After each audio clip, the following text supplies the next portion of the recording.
দুইটা জায়গায় প্রেম করেন, যেখানে প্রেম করলে আপনি কখনো সেকা খাবেন না, যেখানে প্রেম করলে কোনোদিন আপনি প্রতারিত হবেন না। আপনি স্মরণ না করলেও যারা আপনাকে স্মরণ করে, কে কে কে কই বান্দা হিসাবে আল্লাহর সাথে প্রেম করো, উম্মত হিসাবে নবীর সাথে প্রেম করো। সেকা দিবে না আপনাকে, ভুলে যাবে না আপনাকে। কবরে যেখানে বলবে যে সবাই যা, নবী মুস্তাফা কইব উম্মত আসি তো আমি। কার সাথে প্রেম করা দরকার, কার সাথে করেছেন নিজেকে প্রশ্ন করেন, উত্তর দেওয়ার দরকার নাই। নিজের সাথেই নিজের মনকে প্রশ্ন করে দেখুন। শুনুন শুনুন, কবরের চাইতে ভয়ানক আর কিছু? এই কবরে আপনি থাকতে চান না, তারপর আপনাকে রেখে আসবে কারা? দুশমন।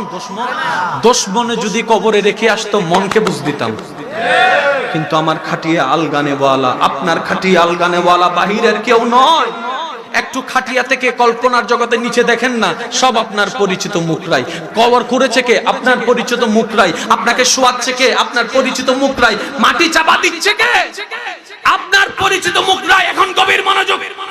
বাবার কবরে যখন বাবার লাশটা সন্তানে নিজের হাতে রাখে, তার মানে নিজেই সন্তান প্রমাণ করে দিচ্ছে আজকে থেকে তুমি আলাদা, আমি আলাদা, তুমি আলাদা, আমি আলাদা। কারণ সব কথা মুখে বলতে হয় না, কিছু কথা কাজ দিয়েও হয়ে যায়, কিছু কথা কাজ দিয়েও হয়ে যায়। সন্তান যখন বাবার লাশটা কবরে রাখে, তার মানে সন্তানে বাবাকে আলাদা করে দিচ্ছে। বাবা যখন সন্তানকে রাখে, তখন বাবা সন্তানকে আলাদা করে দেয়। স্বামী যখন স্ত্রীর লাশটা কবরে রাখে, স্বামী তখন আলাদা করে দেয়। এখন একটু খেয়াল করেন, আপনি শুয়ে আছেন কবরের মধ্যে, সব দিক থেকে দেখা যাচ্ছে মানুষ দাঁড়ায় আছে। আপনি বারবার ভাবতে লাগলেন যে এই তো সেই কবর যেটার কথা শুনেছি। আজকে তো আমি সামনাসামনি কবরকে দেখতে পাচ্ছি, সামনাসামনি কবরকে দেখতে পাচ্ছি, সামনাসামনি কবরকে দেখতে পাচ্ছি।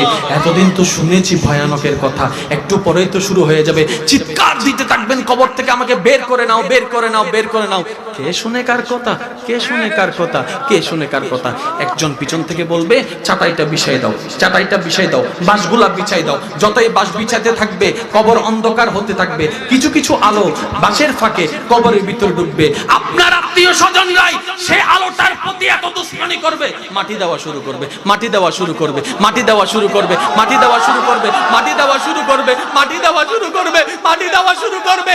এই মাটিটা দেওয়ার পরে তারা ক্ষান্ত হবে না, আবার এটাকে লাঠি দিয়ে মারবে, লাঠি দিয়ে মারবে। কি রে এমন করস কেন? কই জিন্দা হইলেও যেন কবর থেকে বের হতে না পারিস, সেজন্য মাটিটা শক্ত করে দিয়ে দিচ্ছি। আবার পানি দিয়ে দেয়, আবার পানি দিয়ে দেয়, যেন মাটিটা শক্ত হয়ে যায়, আপনি জিন্দা হলেও যেন বের হতে না পারেন। এবার আপনি কবরের মধ্যে ভাবতে লাগলেন, বাবা হয়ে সন্তানের জন্য এত কিছু করলাম, স্বামী হয়ে স্ত্রীর জন্য এত কিছু করলাম, স্ত্রী হয়ে স্বামীর জন্য এত কিছু করলাম, ভাই হয়ে ভাইয়ের জন্য এত কিছু করলাম, কার জন্য কিছু করলাম? আজকে আমার বাবা উপরে, আমার ভাই উপরে, আমার স্বামী উপরে, আমার সন্তান উপরে, আমার বন্ধু উপরে। হয়তো আমার সাথে কোনো সম্পর্ক নাই, আমার সাথে কারো কোনো সম্পর্ক নাই। আমি তো একা হয়ে গেলাম, আমি তো একা হয়ে গেলাম, আমি তো একা হয়ে গেলাম। কোনো বন্ধন এখানে নাই, সব বন্ধন ছিন্ন হয়ে গেল। হঠাৎ মনে উত্তর দিয়ে ওঠে, আরে আল্লাহর বান্দা, এখনো সব সম্পর্ক শেষ হয় নাই, এখনো দুইটা সম্পর্ক বাকি আছে। কি বলো দুইটা সম্পর্ক? বলে যে হ্যাঁ হ্যাঁ, বান্দা হিসাবে আল্লাহর সাথে সম্পর্ক, উম্মত হিসাবে নবীর সাথে সম্পর্ক।